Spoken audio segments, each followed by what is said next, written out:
नहीं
तो डूब जाए।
पकड़ लो हाथ है भगवान, नहीं तो डूब जाएंगे।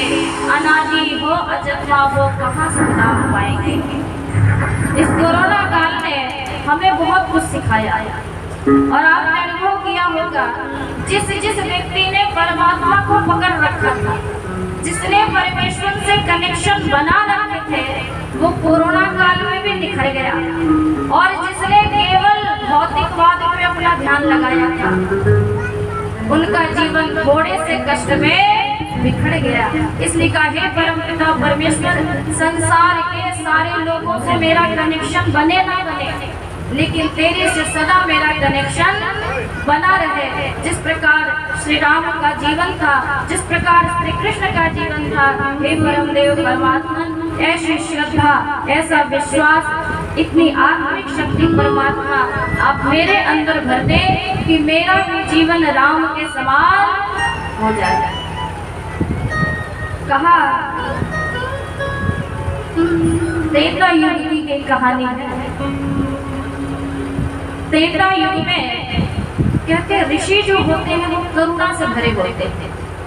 जो ऋषि वृत्ति के होते हैं वो दयालुता से भरे होते हैं।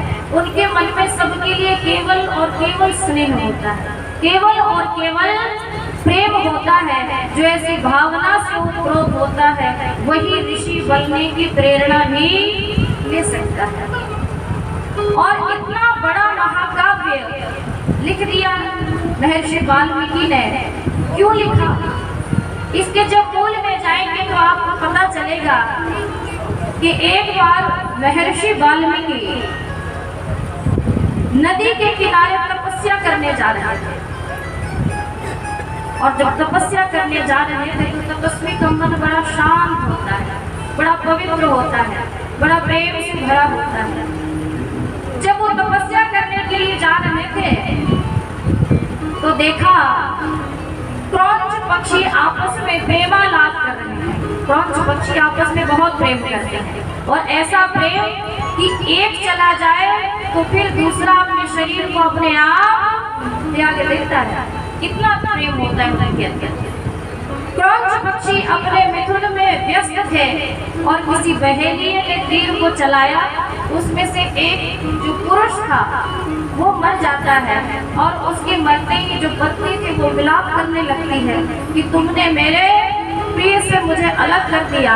और उसके विलाप को देख के, उसके कष्ट को देख के वहाँ पे वाल्मीकि का मन विचलित हो जाता है, द्रवित हो जाता है। और उस समय अनायास एक श्लोक निकल पड़ता है उनके मुख से कि मां निषाद प्रतिष्ठा, और कहते हैं यत्र क्रौंचम मिथुनादेक अवधितावबोधितम्।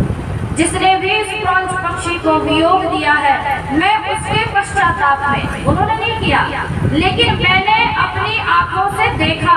ये ऋषि है, ये करुणा है, ये प्रेम है कि किसी को कष्ट देना नहीं, किसी के कष्ट को देख के भी उतना कष्ट अपने हृदय में आपके निकल आए, उभर आए, तो समझ जाए आपके अंदर भी ऋषि की प्रेरणा जग सकती है, आप भी ऋषि बन सकते हैं। उस वियोग को देख के वहाँ पे वो कहते हैं कि मेरे आंखों के सामने ऐसा दृश्य हो गया तो मैं पश्चाताप करूंगा कि मेरे सामने कैसे कोई वियोग में मर सकता है, कैसे रो सकता है, कैसे कोई क्रंदन कर सकता है। और उस समय नारद मुनि से पूछते हैं, ब्रह्मा से मिलते हैं और पूछते हैं कि इस समय इस विश्व में कौन ऐसा राजा है जिसके ऊपर मैं कुछ लिख सकूं। ये मेरे लिए पश्चाताप होगा कि मेरे सामने क्रौंच पक्षी का वियोग से मृत्यु होना और मेरा देखना, मेरा कुछ न कर पाना, उसके पश्चाताप में मैं ऐसा काव्य लिखना चाहता हूँ जो पूरे भारतवर्ष में नहीं पूरे विश्व में प्रसिद्ध हो। तो बताओ ऐसा कौन राजा है इस भारत भूमि पे। तो वहाँ पे बताते हैं ऋषि लोग कि इस समय भारतवर्ष में इक्ष्वाकु वंश का राजा श्री राम है, जिसके विषय में आप लिखना चाहो तो आपकी लेखनी भी धन्य हो जाएगी। और वहाँ पे आरंभ करते हैं वाल्मीकि अपनी राम कथा को लिखना। कथा ये बहुत सुनी होगी आपने, और राम की कथा को बहुत लोगों ने लिखा, लेकिन कोई भी लिखने वाला उस कालीन का नहीं है, उस समय का नहीं है जिस समय में आप मुझे देख रहे हैं। 10 वर्ष बाद जो नहीं देखेंगे वो इतना ही जान पाएंगे जितना आप बताओगे।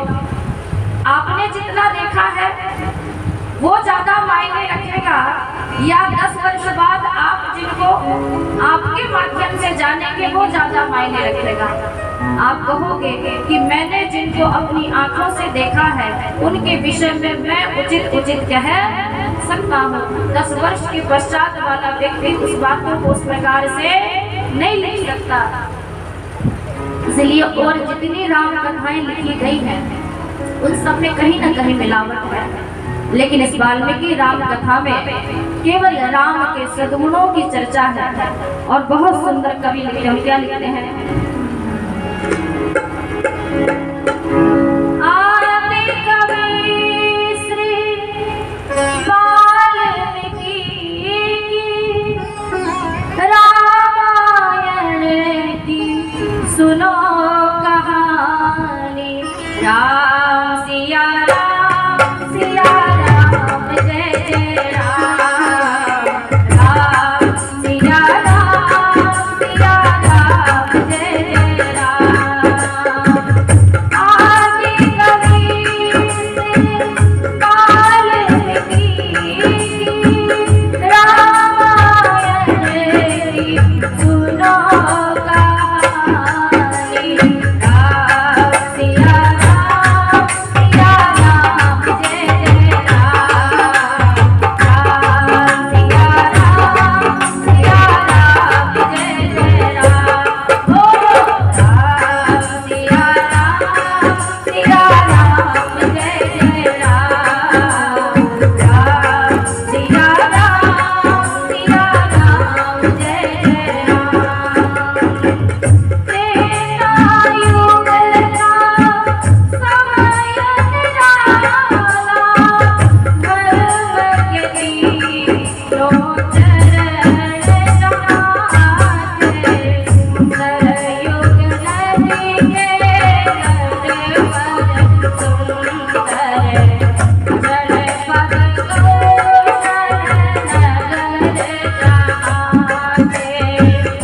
उस जनपद नगरी अयोध्या, उस जनपद में नगरी अयोध्या।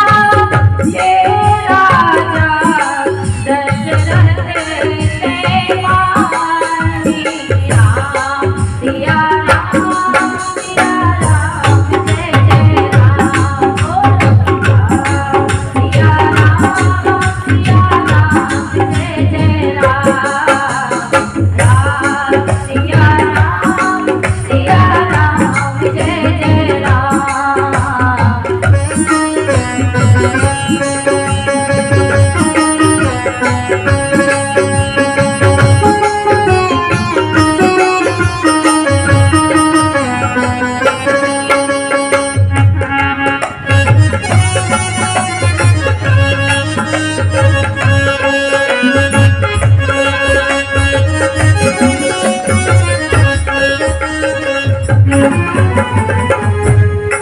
और राज्य तो बहुत बड़ा था, लेकिन राज्य में राजा की संतानें, परिवार बस जाए और घर में संतान न हो तो पूछना। जिनके घर में संतानें नहीं है वहां जाके देखना कि वो घर कैसा होता है।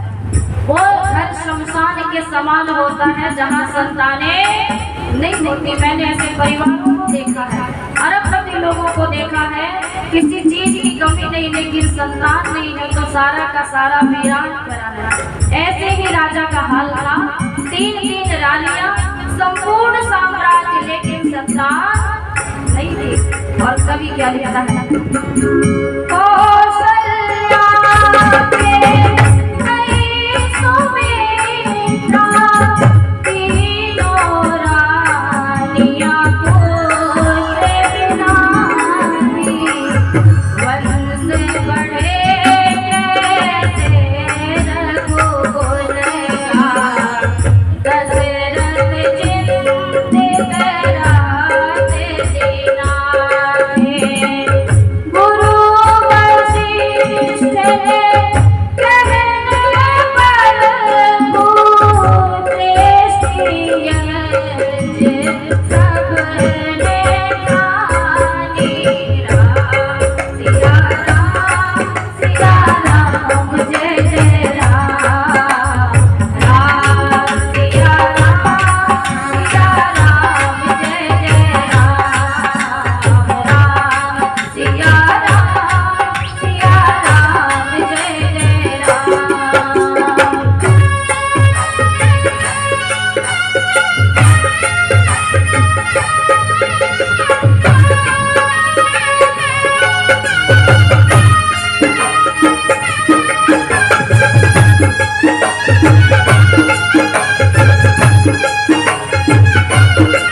जाके कि क्या होगा इस राज्य का जब इस राज्य का संचालन करने वाला ही नहीं रहेगा। तो श्रृंगी ऋषि आके पुत्रेष्टि यज्ञ कराते थे का होती है पूर्ण कामना संतान यज्ञ से। जिनके घर में संतान न हो उनको यज्ञ करना चाहिए। पुत्र चाहिए तो पुत्रेष्टि यज्ञ करे तो आपके घर में भी संतानों की कमी नहीं होगी। ऋषि आते हैं, परामर्श करते हैं और पुत्रेष्टि यज्ञ का वहाँ विधान किया जाता है और श्रृंगी ऋषि के माध्यम से पुत्रेष्टि यज्ञ रचाया जाता है। कवि ने अपनी भाषा में लिखा, क्या लिखते हैं? कुशल पुरोहित श्रृंगी ऋषि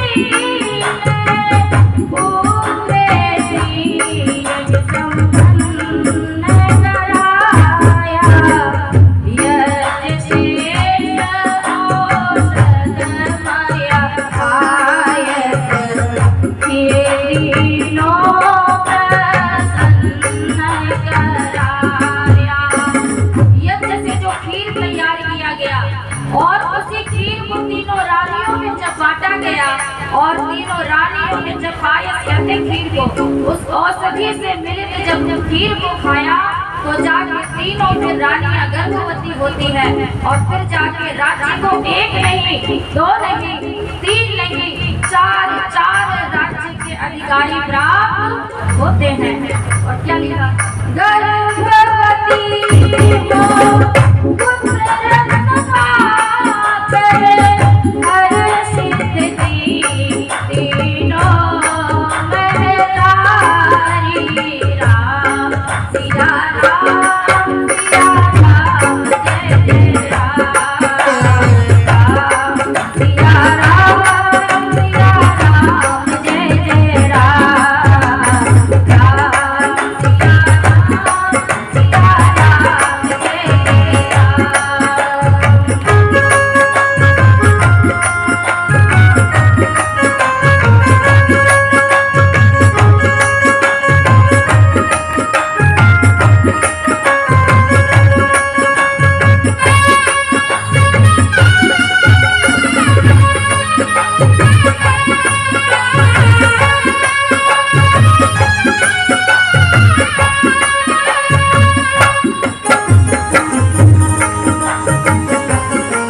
इधर शोर मच जाता है। कैसा शोर मचता है? उत्साह का, उल्लास का, उमंग का। और कवि लिखते हैं अपनी भावनाओं को। कौशल्या के राम हुए और एकई पुत्र भरत को जाया, लक्ष्मण और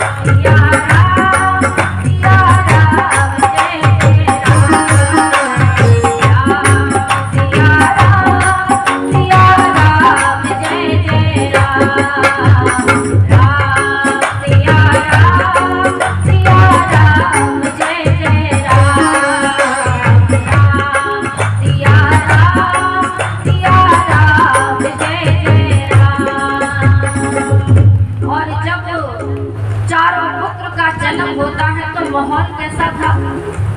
माहौल ऐसा था जैसे पतझड़ में सावन का मौसम आ गया हो और सबकी प्रेम से, करुणा से पूरे अवधवासियों की आंखों में प्रेम प्यार होते कि हे भगवान तूने आज हमारी सुन ली। उन चारों बच्चों का जब जन्म हुआ तो सब और बधाइयां चल रही थी। राजा और रानी इतने प्रसन्न थे कि प्रजा अपनी वाणी तक नहीं खोल पा रही थी। और कवि क्या लिखना है? कौशल्या के जन में, क्योंकि अवध में हुआ है ना, अवध की भाषा अवधी है। और कहते हैं जब खुशी की बात होती है ना तो व्यक्ति अपनी भाषा में बात करता है। हरियाणा के लोग भले हिंदी में आप मेरी बात सुन रहे हो, लेकिन जब आप अपनी बात करोगे तो हरियाणवी भाषा में करोगे। किसी को कुछ सुनाना भी होगा ना तब किस भाषा में सुनाओगे? किसी की असलियत जाननी हो तो बस उसको छेड़ दो, है ना, फिर वो अपनी भाषा में आ जाता है, पता चल जाएगा ये कहाँ का है। उसके पहले भले इंग्लिश बोलता रहे। तो कहा जब उल्लास और उमंग आता है तो व्यक्ति अपनी भाषा में बात करता है। ये अवध की भाषा है, आनंद लीजिएगा। और मंगल गान चल रहा है, श्री राम का, लक्ष्मण का, भरत और शत्रुघ्न का जन्म हो रहा है और आप जश्न मना रहे हैं। कैसे? कौशल्या के जन्मे ललनवा भद में बाजे बजनवा हो। कौशल्या के जन्मे ललनवा भद में बाजे बजनवा हो। कौशल्या के जन्मे ललनवा भद में बाजे बजनवा हो।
राम जन्म जग मंगल है, राम जन्म जग मंगल है, सनातन रक्षक है, सनातन रक्षक है। सारे नगरी में, ओ सारी नगरी में छाई मुस्तफा अहमद में, आगे बढ़ने वालों हसरत के हुए हैं ललनवा अहमद में, आगे बढ़ने वालों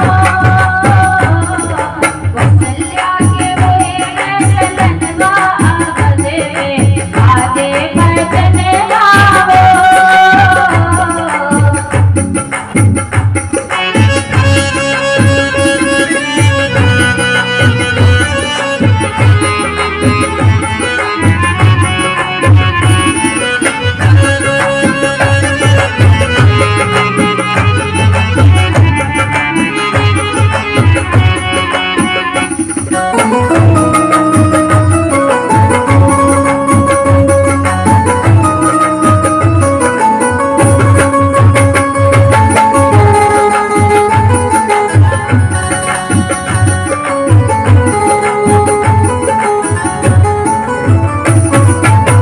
और आए सिद्धि अतिथि सभी नगरवासी लौटा रहे और लूट भी रहे हैं।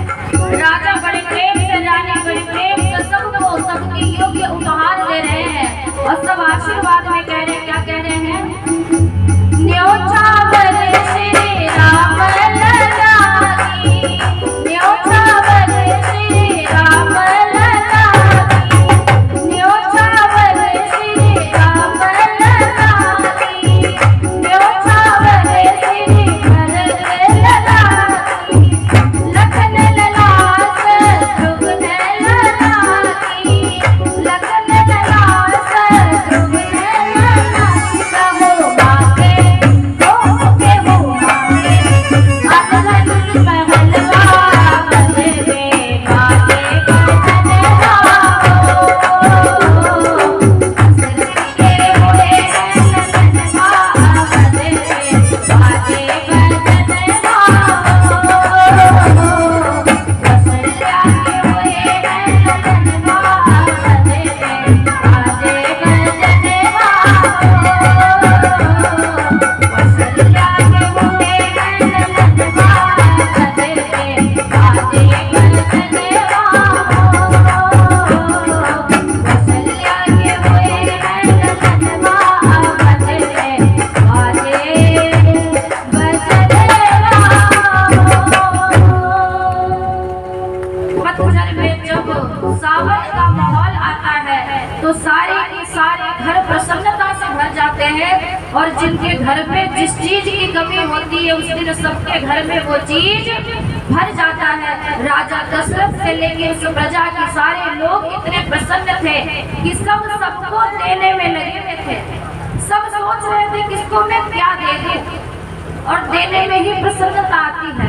लेने में कभी आज तक प्रसन्नता किसी को आई नहीं। हम लेते जरूर है लेकिन लेने में कभी प्रसन्नता नहीं होती, देने में प्रसन्नता होती नहीं। और कब देने में होती है? अपनों को दो तो उतनी नहीं होती, लेकिन जो अपने नहीं हैं उनके प्रति स्नेह का भाव भी दे दिया जाए तो भी प्रसन्नता होती है। चौओर मंगल गान बज रहे हैं, चौओर नगारे बज रहे हैं, सभी खुश हैं। और उसके पश्चात आता है निर्माण। 4 संतानों ने जन्म ले लिया। हमारे घर में संतानें नहीं और संतानें आ जाए, उसके बाद क्या करना है? उसके बाद क्या रह जाता है? संतान का निर्माण। देखो निर्माण पहले भी होता था, निर्माण आज भी होता है।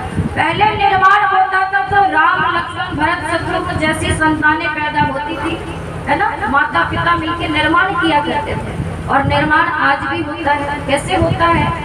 एक शहर में दंपति रहते थे, पति पत्नी। जो पत्नी थी वो डेंटिस्ट थी, मतलब दांतों की डॉक्टर। आजकल दांत सबसे ज्यादा खराब होते हैं, है ना। मैं जहाँ रहती हूँ 3 डेंटिस्ट के लगातार दुकान है और हमेशा भीड़ रहती है। मैं कहती हूँ पता नहीं दांत सबके खराब हो गए क्या आजकल, लेकिन पतंजलि जब से आया है तब से दांतों की समस्या कम हो गई है लोगों की। तो पत्नी डेंटिस्ट थी, दांतों की डॉक्टर, और जो पति था वो इंजीनियर था। दोनों के घर में संतान आने वाली थी। संतान मतलब पत्नी को संतान चाहिए था और पति को भी संतान चाहिए था। और उनके घर में आके भीष्म जैसे विद्वान आके ठहर जाते हैं। वैसे भीष्म बहुत अच्छे हैं, है ना, कुछ भी दे दो, कुछ भी कह लो, भीष्म सुन लेते हैं, सह लेते हैं। उतनी सहन शक्ति तो हमारे अंदर की नहीं है, लेकिन विद्वान ऐसे ही हुआ करते हैं। उस घर में विद्वान आए और ठहरे, दोनों ने बड़ी सेवा की।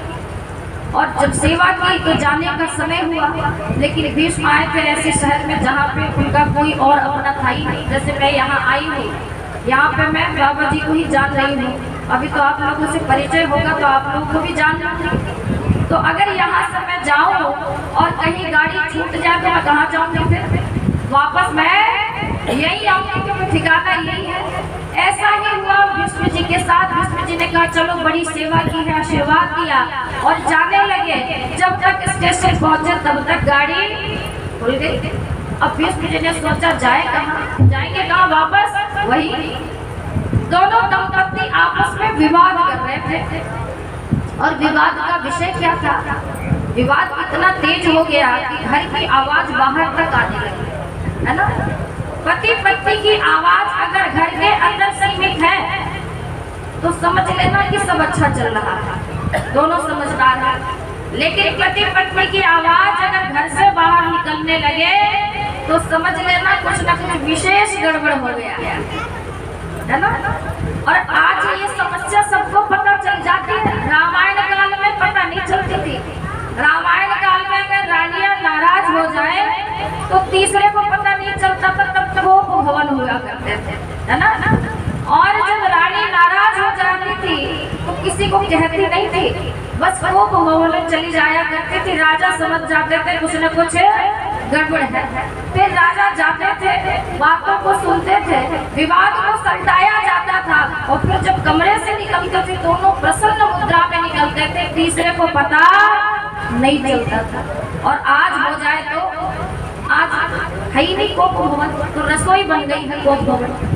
शहरों में जब पति पत्नी आपस में लड़ ले तो पत्नी फिर पूरे दिन किचन में घुसी रहती है ना। फिर पति पीछे पीछे लगा रहता, बता भी दे क्या बात है, लेकिन पत्नी बताती थोड़ी इतनी जल्दी से। जितना परेशान किया होता है उससे तिगुना पहले उसका खून पीती है ना, फिर बताती है। तो पहले कोप भवन हुआ करते थे और राजा समझ जाता था कुछ न कुछ गड़बड़ है, फिर सॉल्यूशन हुआ करता था। इसलिए वेद में एक मंत्र आता है, मम व्रते हृदयं दधामि तव चित्त मम चित्त एकस्तु। जब हमारा विवाह संस्कार होता है, आप लोगों में से किसी का वैदिक रूप से विवाह संस्कार हुआ है तो हाथ उठा के बताना किसका हुआ है। यहाँ पे किसका वैदिक तरीके से विवाह हुआ है? बाबा जी आपका तो हुआ होगा। अच्छा आप भी है। चलो यहाँ से निर्माण शुरू करते हैं। आपके इस समाज में पुरोहित की व्यवस्था हो रही है। आगे से आप पूरी कोशिश करेंगे कि आपके घर के जो भी संस्कार हो, गर्भाधान से लेके अंत्येष्टि तक के संस्कार एक आर्य समाज का पुरोहित विधिवत कराना जानता है। और आपका ये मंदिर सौभाग्यशाली है। यहाँ पे नरेंद्र जी पधारे हैं और आशा है कि वो आगे तक रहेंगे। तो इनके माध्यम से आप सभी वैदिक संस्कार करवाना। हमारे जीवन के 16 संस्कारों में 4 संस्कार ऐसे हैं जो मानव को ऐसी मजबूती से निर्माण करते हैं, कभी इसकी चर्चा करोगी, पूरा वैज्ञानिक स्वरूप है। संतानों का निर्माण किया जाता था तब का मम व्रते हृदयं दधामि तव चित्त मम चित्त एकस्तु मम वाचम एकमनाजुषस्व प्रजापतिष्ठान्यनक्तुभ्यं। ये मंत्र मैं कल बुलवा भी रही थी माला पहनाते समय, याद कराते हैं मंत्रों के माध्यम से। तो जब विवाह संस्कार होता है तो वहाँ पे पति पत्नी एक दूसरे के हृदय स्थल को छूते हुए कमिटमेंट करते हैं, वचन देते हैं। क्या देते हैं? मम व्रते हृदयं दधामि तव चित्त मम चित्त एकस्तु। हे मेरे प्रिय, हे मेरी प्रिय, तेरे हृदय में मैं अपने हृदय का आधान करता हूँ। हृदय में हृदय का आधान कैसे होगा? तव चित्त मम चित्त एकस्तु। तेरे विचार और मेरे विचार सदा एक रहे। और जिस गृहस्थ में विचार एक होते हैं वहाँ कभी विवाद नहीं होता। विवाद वही होते हैं जहाँ विचार एक नहीं होते। इसलिए जब भी विचार एक न हो तो चुप होने की जरूरत नहीं है। आजकल फोन पे बातें होने लगती है, आजकल विवाद हो जाए तो बातें बंद और व्हाट्सएप पे चैटिंग शुरू हो जाती है। अगर घर पे बच्चा हो तो फिर उसकी सामने है ना, बाप बच्चे से कहता है जा अपनी माँ से ये कह दे, वो मैसेंजर बन जाता है बीच का। तो माँ कहती है जा अपने बाप से ये कह दे। बस बच्चा बीच में घिसता रहता है, इधर से उधर इधर से उधर। फिर वो सोचता है भगवान मैंने कौन सा कर्म किया था जो ऐसे माता पिता मुझे मिले। का निर्माण का जब जब विचार न मिले तो विचार एक करने की कोशिश करें। वो विचार जो विचार मेरे परिवार के लिए अच्छा हो, जो समाज के लिए अच्छा हो, राष्ट्र के लिए अच्छा हो, ऐसे विचार को दोनों पति पत्नी को मान लेना चाहिए, तभी गृहस्थ सुखमय होता है। तो जब भीष्म वहां पहुंचे तो अंदर बड़ा विवाद चल रहा था दोनों पति पत्नी में। भीष्म ने कहा चलो अभी एक रात और रुकना है, पूछ ही लेता हूँ और निराकरण कर देता हूँ। तो भीष्म जी ने पूछा दोनों को बुला के कि विवाद क्यों कर रहे हो, बात तो बताओ। तो पत्नी ने कहा कि देखो मैं चाहती हूँ मेरा बेटा डॉक्टर बने और मेरे पतिदेव उसको बनने नहीं दे रहे। पति से पूछा तुम क्यों लड़ रहे हो, तो कहा मैं इंजीनियर हूँ, मैं चाहता हूँ मेरा बेटा इंजीनियर बने। ये पत्नी मेरी उसको इंजीनियर बनने नहीं दे रही। तो भीष्म जी ने कहा कोई बात नहीं, जिसको बनना है उसी से पूछ लो। कहा बच्चे को बुलाओ और उससे पूछा जाएगा कि क्या बनना चाहता है, वही बनाया जाएगा। तो दोनों ने कहा अभी बच्चा तो जन्म ही नहीं लिया जाएगा। तो आज निर्माण ऐसे होता है ना, निर्माण तभी हो रहा था, निर्माण आज भी हो रहा है। लेकिन तब राम कृष्ण शिवा जैसे प्रताप जैसे संतानों को बनाया जाता था और आज भी कन्हैया जैसे दुष्ट संतानों को पैदा किया जाता है। कौन सा कन्हैया जो कहता है आजादी आजादी हमको चाहिए आजादी, ऐसे संतानों का भी निर्माण है। क्यों गड़बड़ हो गया? क्योंकि हमें निर्माण करना नहीं आया। राम कृष्ण भरत शत्रुघ्न का निर्माण काल चल रहा है और 15 वर्ष के अंदर नामकरण होता है 11वें दिन। उसके बाद यज्ञोपवीत वेदारंभ संस्कार और उसके पश्चात निर्माण की प्रक्रिया चालू हो जाती है। और निर्माण में सबसे बड़ा योगदान किसका होता है? संतान के निर्माण में सबसे बड़ा योगदान किसका होता है? माताओं का होता है ना। लोग कहते हैं कि माँ अगर अच्छी हो, जननी अच्छी हो तो संतान भी अच्छी हुआ करती है। लेकिन मैं इसमें पूरी सहमत नहीं। संतान का निर्माण पति और पत्नी दोनों के मिलने से होता था। पति शराबी हो और पत्नी बड़ी अच्छी हो तो जरूरी नहीं कि आने वाली संतान बहुत अच्छी होगी, वो खराब भी हो सकती नहीं हो सकती, क्योंकि दोनों के गुण कर्म स्वभाव उस संतान के साथ आने वाले हैं। इसलिए कोशिश करें संतान के आने से पहले अपने आप को तैयार करें कि आने वाली संतान हमारी सुंदर हो, पवित्र हो, शक्तिशाली हो, बुद्धिवर्धक हो। ऐसा जो निर्माण करना चाहेंगे वही उस संतान को जन्म भी देंगे। लेकिन माताओं का विशेष योगदान इसलिए होता है कि 9 महीने माँ गर्भ में अपने विचारों से बच्चों के विचार को बदलने की कोशिश करती है और सफल होती है। ये परमात्मा ने विशेष गुण दिया है। माँ के अंदर इतनी शक्ति होती है कि जो ज्ञान बच्चा जीवन भर पढ़ के नहीं प्राप्त कर सकता, शास्त्र कहता है 1000 शिक्षक जितनी शिक्षा एक संतान को जीवन भर नहीं दे सकते, उतनी शिक्षा माँ गर्भकाल में अपनी संतान को देने की सामर्थ्यता रखती है। इतनी बड़ी महानता है हमारे अंदर। तो हम निर्माण की फैक्ट्री है, लेकिन हमने निर्माण करना बंद कर दिया। जिस दिन से हम जाग जाएंगे, निर्माण करना आरंभ कर देंगे, फिर श्री राम श्री कृष्ण की कमी हमारे भारतवर्ष में नहीं होगी। इसलिए कवि ने कहा वहाँ निर्माण चल रहा है। और निर्माण कैसे होता है? माताओं के माध्यम से होता है। कवि ने बहुत सुंदर लिखा। क्या लिखा? कि नारी नव निर्माण करे कर सकती है, आज जीवन का कल्याण करे कर सकती है। बोलो नारी नव निर्माण करे कर सकती है, जीवन का कल्याण करे कर सकती है।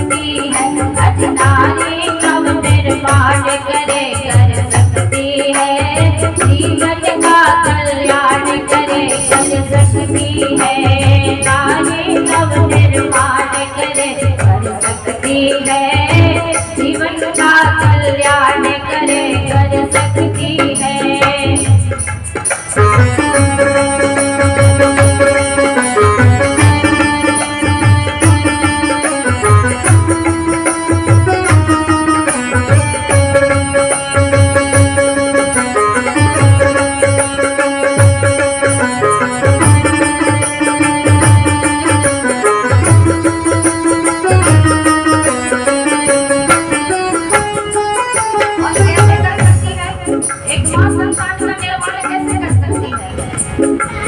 जीवन कर्मा प्यारी जो चाहे कर दे नारी, सब जीवन कर्मा प्यारी जो चाहे कर दे नारी। जीवन चाहे सारी शक्ति है प्यारी प्यारी, जीवन चाहे सारी शक्ति है प्यारी प्यारी, प्राण कर सकती है, जीवन का कल्याण करे कर सकती है, अधिकारी नव निर्माण करे कर सकती है, जीवन का कल्याण करे कर सकती है।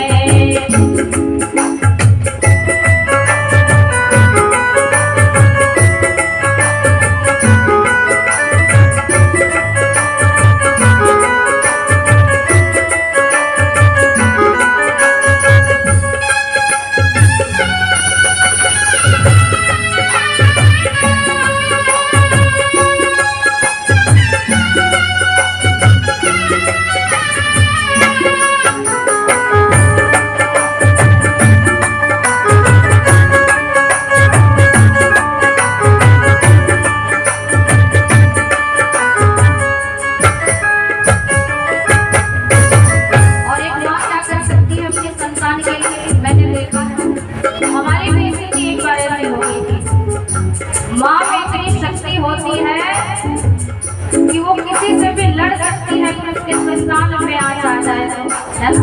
ऐसे बहुत ही कोमलांगी है, बहुत सत्य है, बहुत शांत है, सुशील है, लेकिन जब संतान की बात आ जाए तो ये चंडी का भी वेश ले लेती, काली का रूप ले लेती, अपने संतान की रक्षा के लिए खून बहा भी सकती है और खून दूसरे का ले भी सकती है।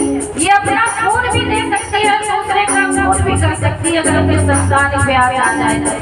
इसलिए कभी ने कहा ये माँ क्या कर सकती है, ज्योति बन ज्योति जगाए संसारा दूर भगाए, ज्योति बन ज्योति जगाए संसारा दूर भगाए, पानी में आग लगाए वायु तक रोक दिखाए, पानी में आग लगाए वायु तक रोक दिखाए, प्राण कर सकती है, जीवन का कल्याण करे कर सकती है, अधिकारी नव निर्माण करे कर सकती है, जीवन का कल्याण करे कर सकती है, बोलो नारी नव निर्माण करे कर सकती है, जीवन का कल्याण करे कर सकती है।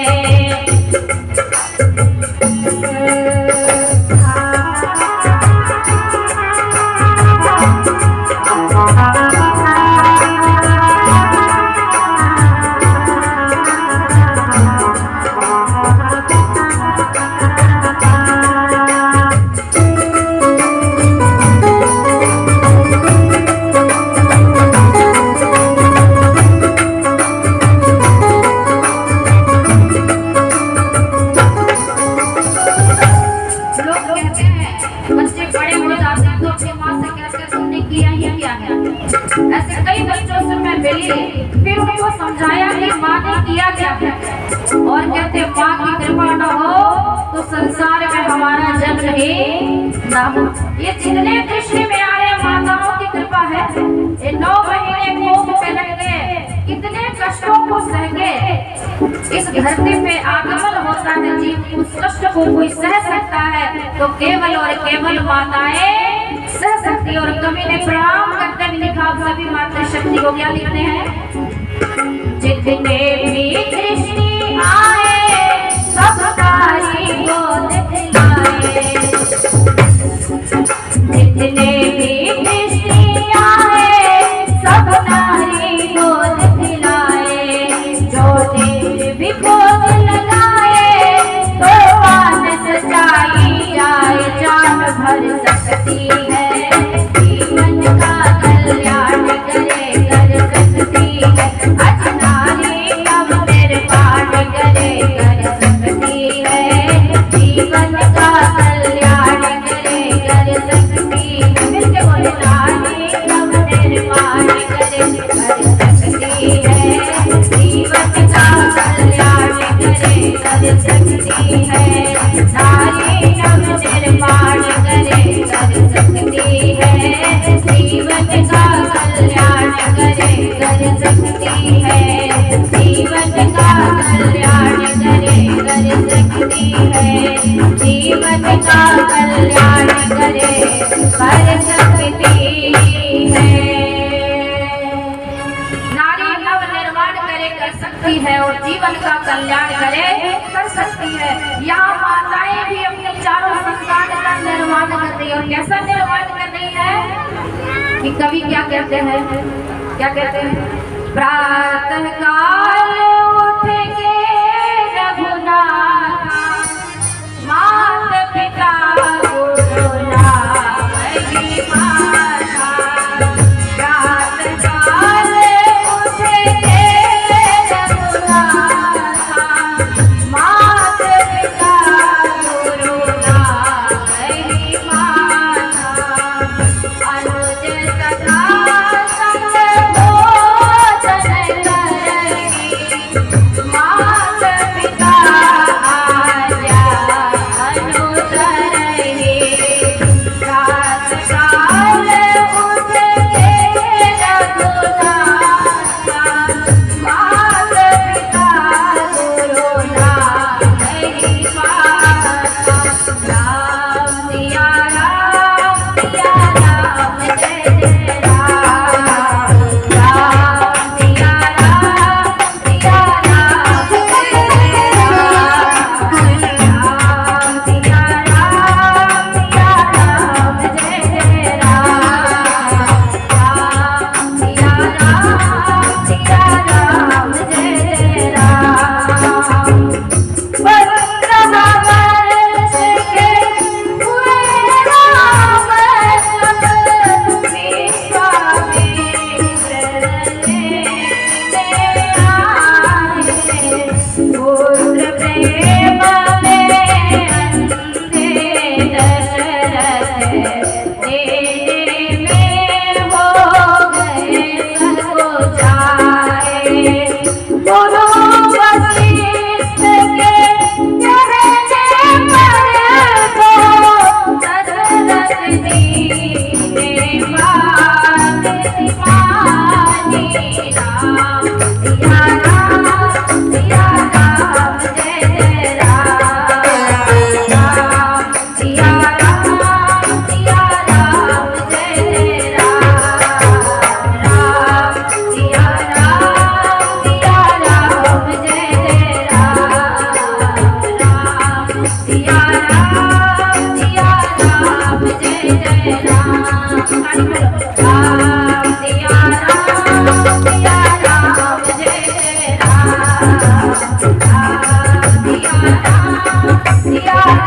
जय जय राम, राम सिया राम जय जय राम, राम सिया राम जय जय राम,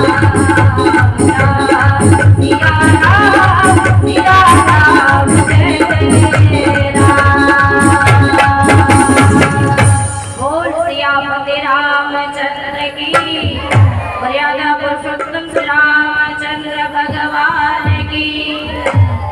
आज की कथा गुरु लेके वन को प्रस्थान करते हैं। उसके पश्चात बालकांड की रामायण कल पुनः सायंकाल आरंभ होगी कि हम अपनी संतानों को कैसे बनाएं जो राज्य के काम आए अर्थात हमारे घर के भी काम आए और राष्ट्र के भी काम आए। ऐसे निर्माण की शैली इस रामायण के माध्यम से कल हम पुनः सुनेंगे।